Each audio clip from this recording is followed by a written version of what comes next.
Our home starts off in the morning on a quiet note.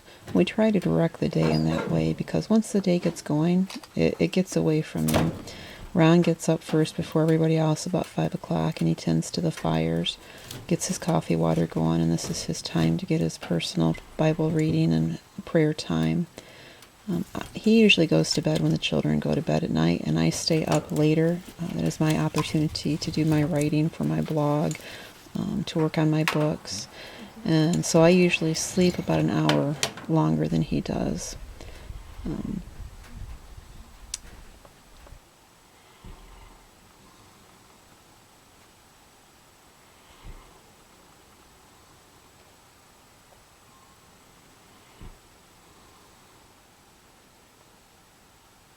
It's a quiet, beautiful way to wake up every morning, just a slow pace before the day starts running. The children, once they get up, they're ready to get going, and we've learned over the years that it's better for everybody if we direct them at first to start their day slowly. We usually will have books ready for them so that they can spend time in those while we're waking up, where we have quiet things that they can do at the table, but most often it's books first thing in the morning. There's an interest that spreads in them when they're exposed to books like this that otherwise wouldn't happen. What about the play?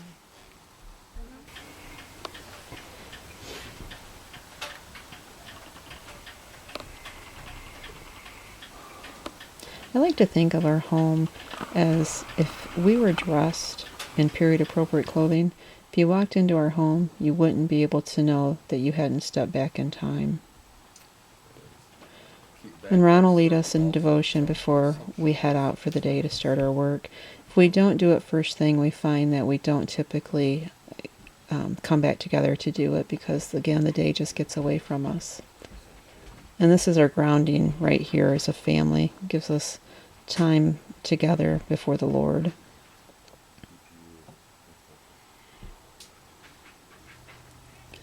Mealtime is very important to us to gather together, but because we have so many different facets working from one central location, being our home, we find that we focus on one meal where all 6 of us are together. And usually that is breakfast, because everybody's there right after devotion anyways. And then other meals, 8 out of 10 meals, we can finally find our way back together for one other meal throughout the day, usually a late lunch or an early supper. But if it's just Ron and I and the 2 little ones, then we're satisfied with that. Mealtime is a wonderful time to share thoughts or plans for the day. And if it's a later meal, we share what's been going on or talk about some issues we might be having or what we want for dessert. Chore times is pretty much the same. Or the things we do for chores is pretty much the same every morning, except for Mondays and Fridays. Ron fills lamps on those days. And it takes him a little while to do it because we do have an array of lamps that we use quite regularly. It's probably not very period. If somebody were to be able to look back in time, they'd probably see that there was just specific lamps that were used, and people are probably more conservative with the kerosene. We find ourselves at times being like that, and other times we find ourselves being very free. It just depends, one, I guess, on how much money we have to put to the kerosene at the time, and also how much light we want going on, what our activity level is, what we're doing.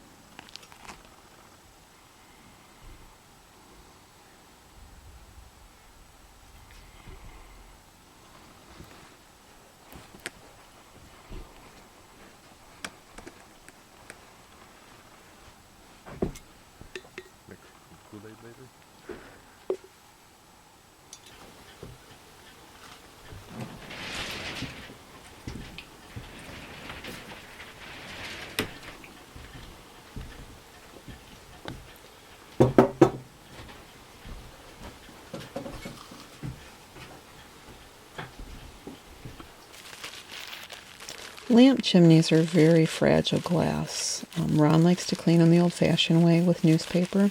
the soot if a lamp gets blackened, which it can happen if the wick is turned up too high or if the breeze changes and causes the flame to increase.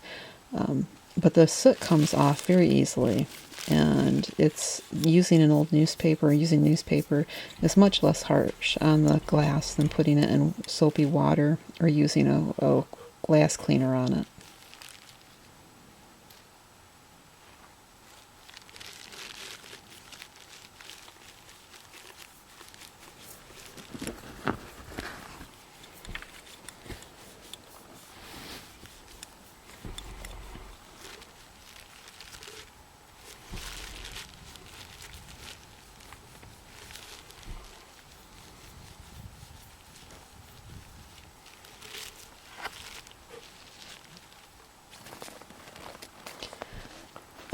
Most often, probably 9 out of 10 times, the two little ones will go to help their daddy with the chores. This is Ron's opportunity to train them in this work ethic and taking care of things on our homestead.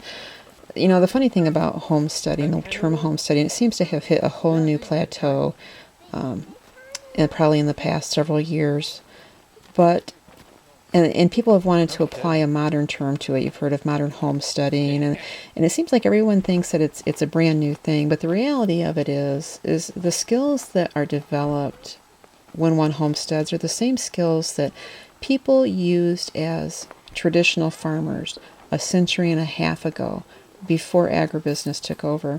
There's nothing new that a homesteader does today that wasn't done before on the basic level. Yeah, you know, there might be some new technologies that they can use, new machinery and stuff, but when it all comes down to it, things are basically pretty much the same. And the attachment, the connection with those things is what Ron and I strive for with the children. You know, the older two have it, and we want these two little ones to have it. It's a time for them to bond with their father when they're outside. They, you know, we have our things inside we do together, but this is their chance with their father, with the chores. We have, the boys and I have our gardening we do. That's our opportunity to spend that time together. But, you know, it's not year round, obviously. The other thing is these guys don't have any problem getting exercise, trust me, but it is a form of exercise. If they have a lazy day, they still get exercise doing chores. As you can see, we have a considerable distance from one chore area to another. Our chickens are in one part of the property, and that's where we keep the hay. And so they have to go from the cabin to the chickens, which is a considerable distance, and they have to go back past the cabins back to the goats. And from there they have to go from the goats down to the water. Some people would say, well, why do you make this, you know, why is it spread so far out? Well, because we have a plan with how we're developing the property. Remember, this property was raw land when we moved on it. Some things got set up near the trailer when we settled in, and such as the chickens. And even the goats did also. It's all temporary, but the more permanent stuff, the locations and stuff, are getting moved back behind the cabin, which is about 400 foot from the trailer, and then the animals are about 400 foot from there. They're on another hill, very visible where we can see them, but we do have to walk to them a distance. Our water for the animals is quite a ways away. They have to go haul that up, and you know, eventually, yes, we will get some type of catchment system going on, but right now it's all enjoyable. I mean, it's not a burden on anybody. It's an opportunity to be together and to enjoy the outside.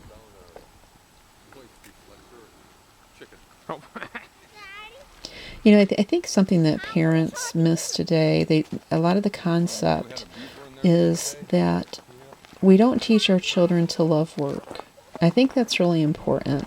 They need to understand that work is something that we are born to do. That is the reality, that we as people are born to work.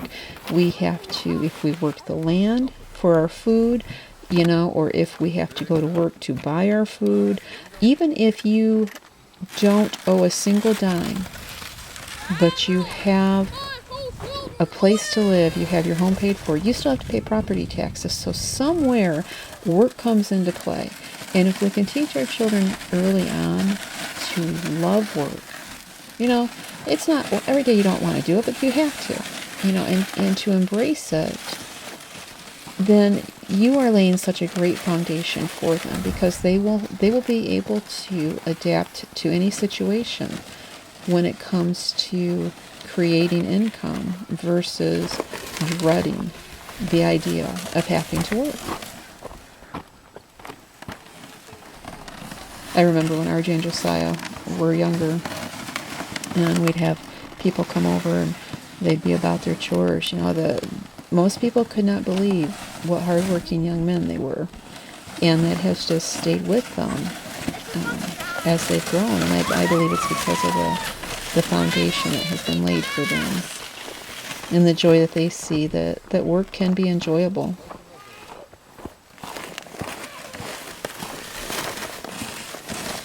So the rest of this video is pretty much just seeing the trail that we pave for doing the chores. It's pretty long, but hope you will enjoy it.